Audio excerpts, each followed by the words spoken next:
Ako voči tomu môžeš bojovať? To, že sa budeš správať podráždene a nepríjemne, nezmení cenu elektriny ani masla v obchode. Môžeš začať pestovať vlastné ovocie a zeleninu, a to aj na balkóne či v byte. Môžeš si začať vyrábať vlastné výrobky. Návodov na internete je mnoho, alebo môžeš odísť. Môžeš sa presťahovať do iného štátu, kde budeš mať vyšší plat, alebo kde sú ceny nižšie. Stačí sa prestať báť, vykročiť do neznáma a risknúť to.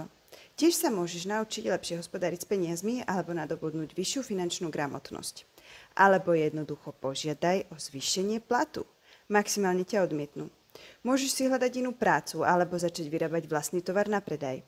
Tiež je možnosť naďalej ostať nevrlým, frustrovaným človekom. Ale čo to zmení? Nič.